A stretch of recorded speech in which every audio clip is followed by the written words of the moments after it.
This is the inaugural episode of the video podcast upon further review inside the Empire 8. Today's focus is the eligibility proposal that was first introduced a couple of years ago and will be revisited at the 2026 NCAA Convention in January in Washington, D.C.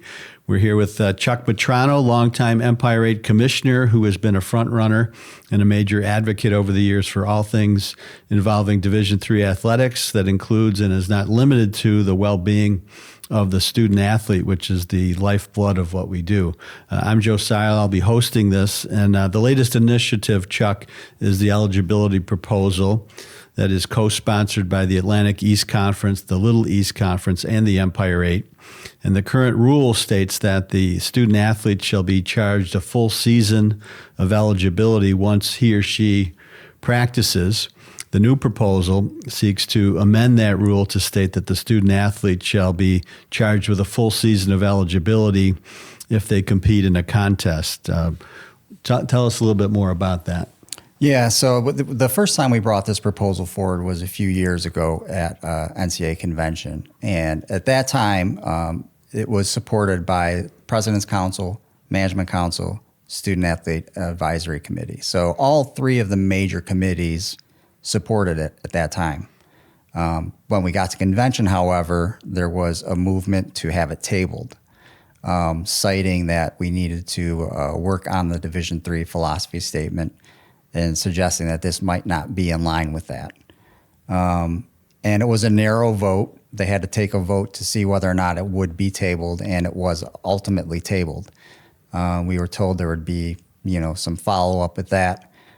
What grew from that was the creation of the philosophy statement working group.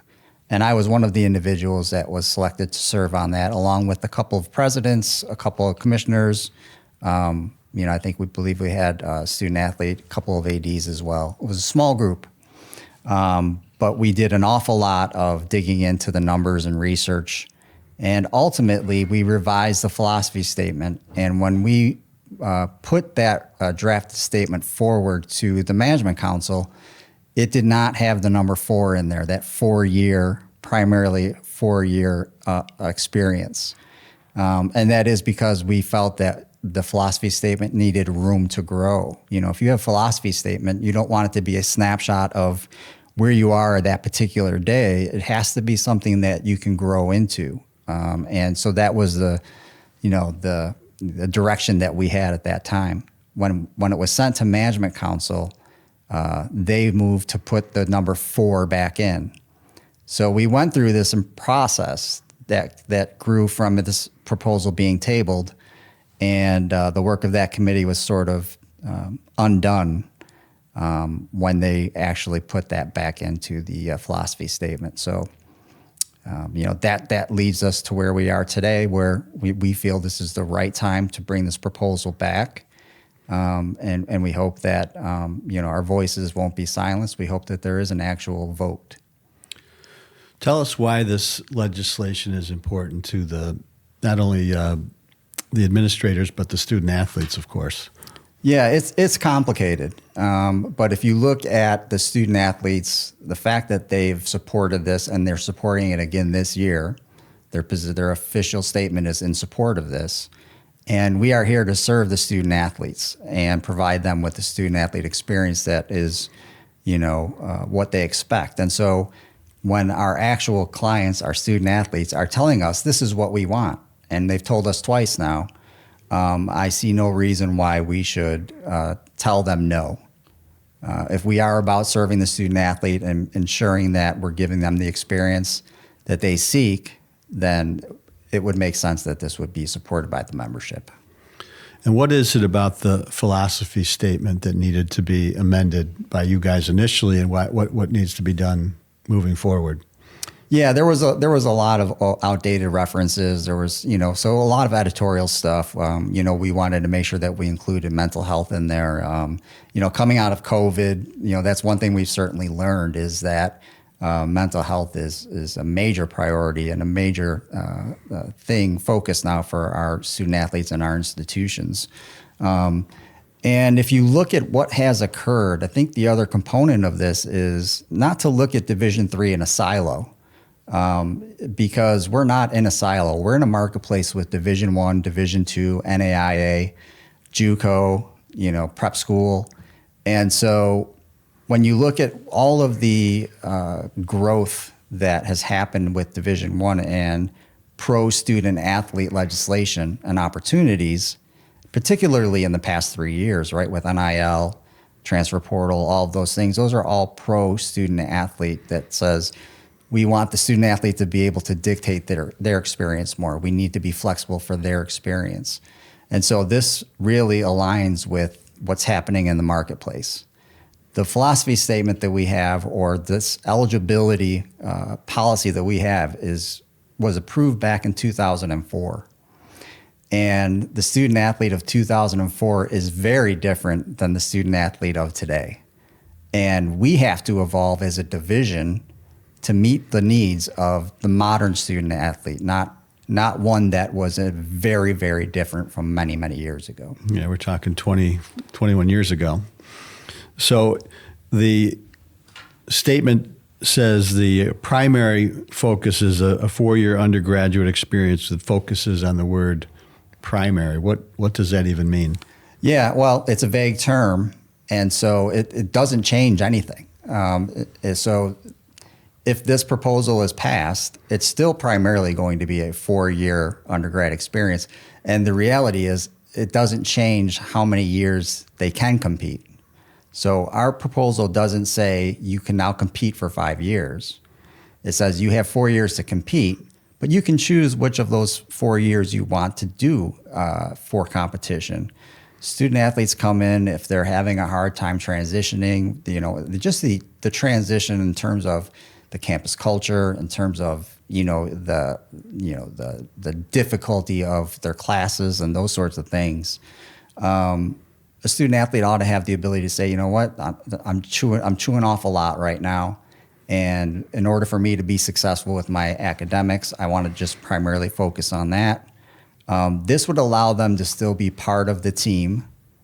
And if they opt, okay, this is a year I'm going to take, as not being a competition, take the year off, but I'll practice with the team. I'll be around them. I'll still have that support. I'm not going to compete this year. That takes a lot of stress off of a student athlete as they're making an important transition. Or it could be, they're going to go overseas and they're going to have an experience there. And so, okay, let's turn this thing off. And when I come back, we'll turn it back on.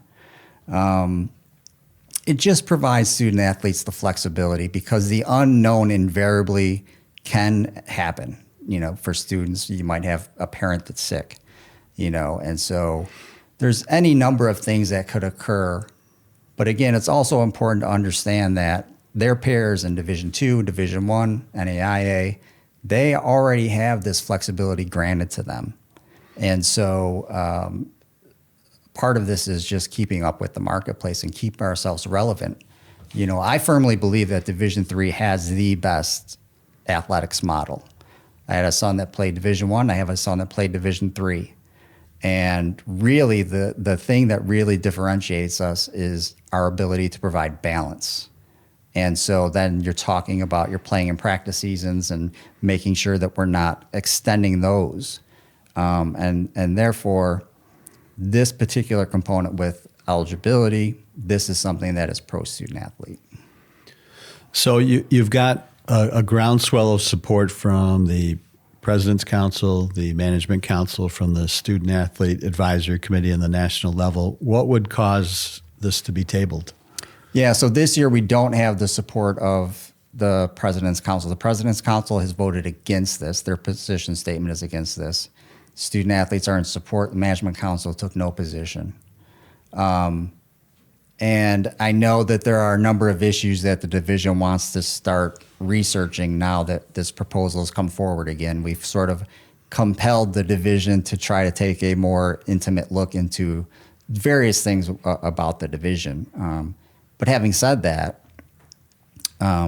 there's certainly been more than enough discussion around this eligibility proposal from now and from a few years back.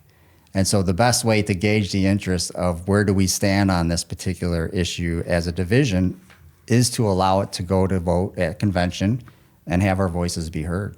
Whether it's in support or against, I'm okay with whatever the outcome is. Number one, I'm pleased to see that we're doing this, fairly aggressive review of various different things within the division.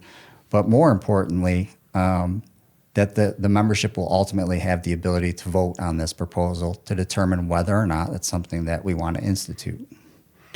One of the negative things against this proposal is that coaches might abuse the ability to get an extra year of eligibility out of a student athlete, might force the student athletes to enroll in college for a longer period of time, and thus they incur more debt along that way. What's your response to that? Yeah, I think that's a scare tactic, honestly. We say in Division III that we treat our student athletes the same way we treat all students. I'm not aware of anybody that has restrictions on, their club experiences there on campus, right? So if someone's in the bio club, we don't tell them you only can do this for 4 years or you can only do this during certain times of the year. If there's a student on campus who ends up taking 5 years to complete their 4-year degree, no one's telling them that that's not okay, that you need to get out of here because you spent 4 years here. And even though you haven't earned your degree, our philosophy is you only have 4 years.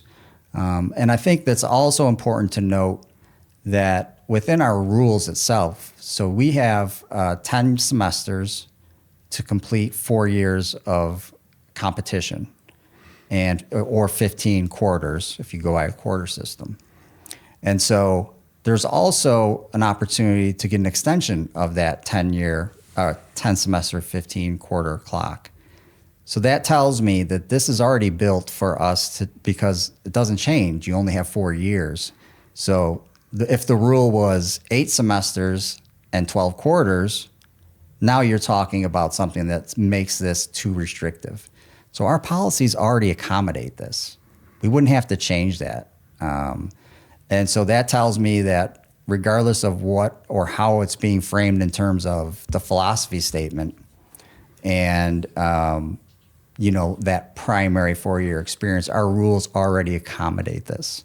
So this wouldn't change that at all. We're not providing a 5th year of competition. And so, those are important things to keep in mind when we start to look at, does our philosophy statement address this, and do our rules address this? Our rules clearly support what our eligibility proposal is asking for. Now, do you feel you got a good explanation as to why it was tabled in the first place? Yeah, essentially they pointed to, the philosophy statement and wanting to get some research and redo our philosophy statement. And we've gone through those steps. I just heard the other day iPads indicates that it takes students 5.1 years to complete their 4-year undergraduate degree.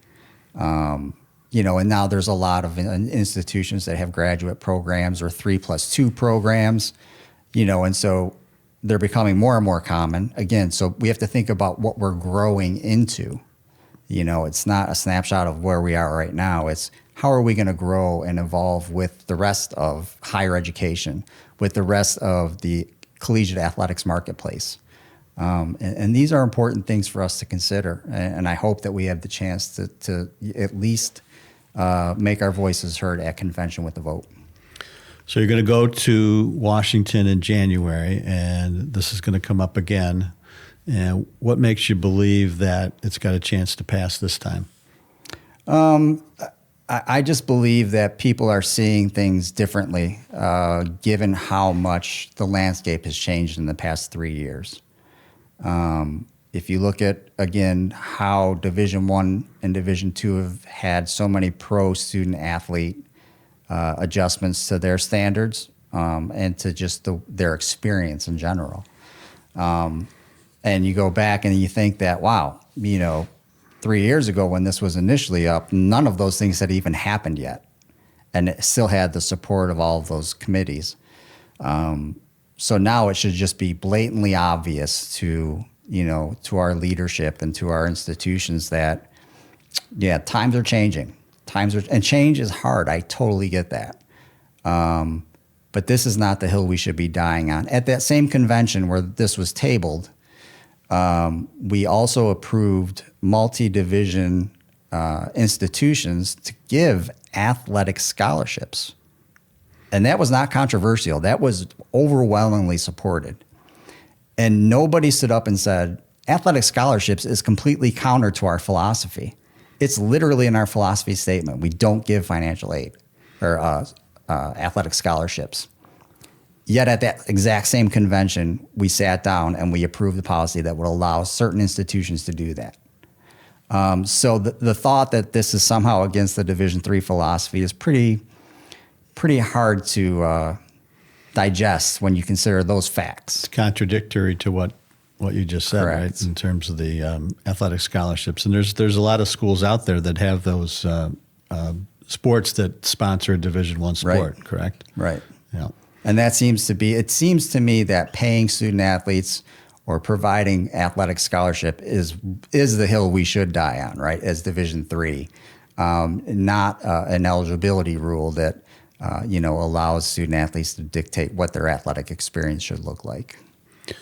So moving forward, going to Washington in January, what other types of proposals do you see coming up that would affect the Division III student athlete?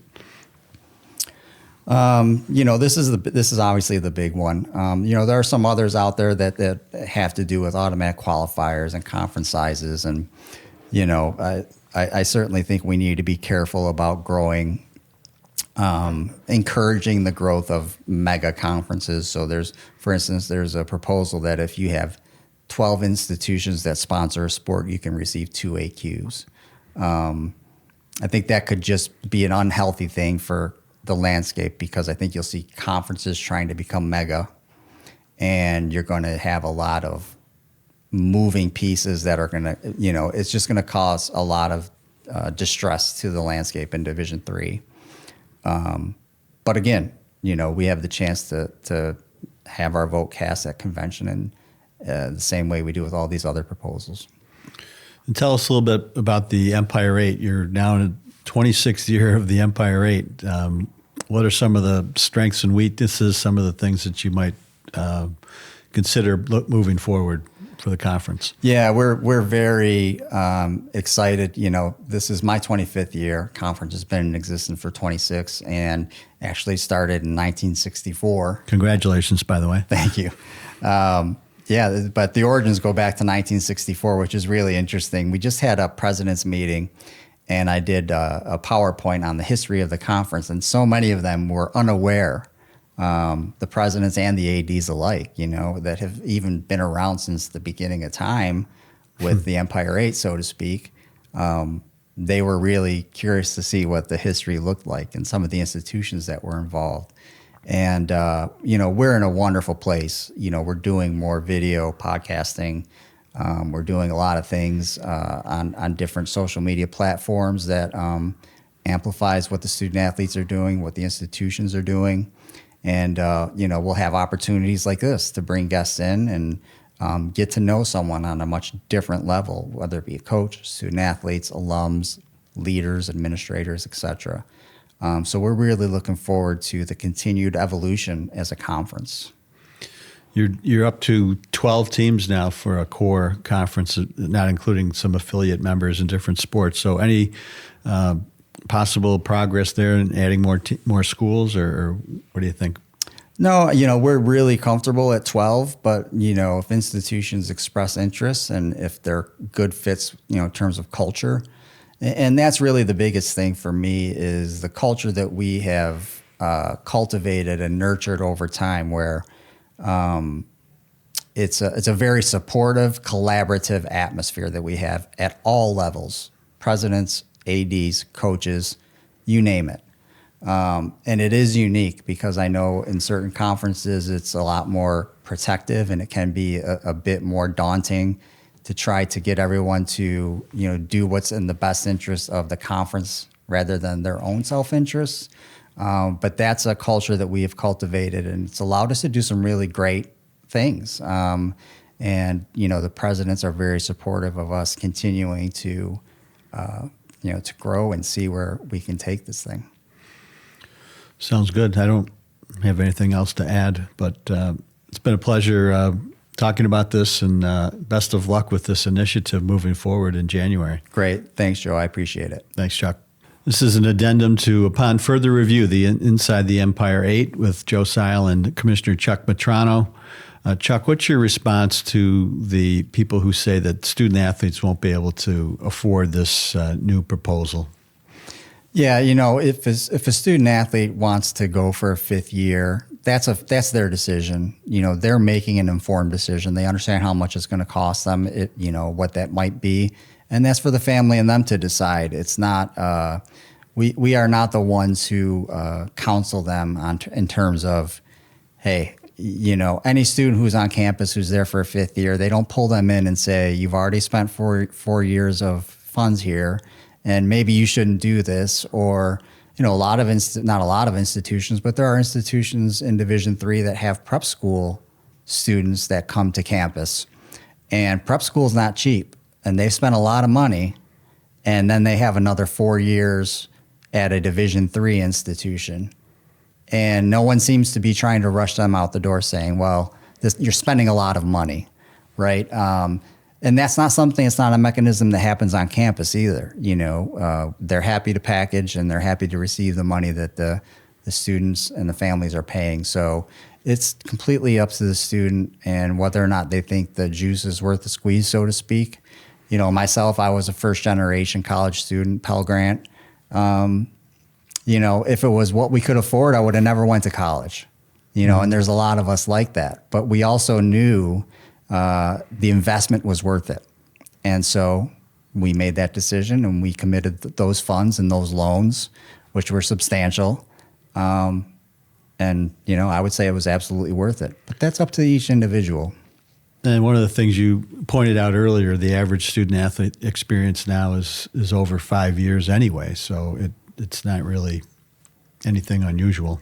Right. Correct. Yeah. I mean, it's not uncommon. It's more and more common, and it will just continue to be more and more common.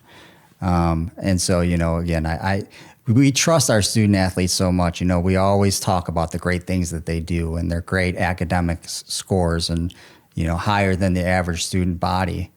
And our entire job is to educate them so they can be successful when they graduate. And I just think it's ironic that we're the same individuals that we trust to go out to be great leaders in society. We don't trust them to make this decision.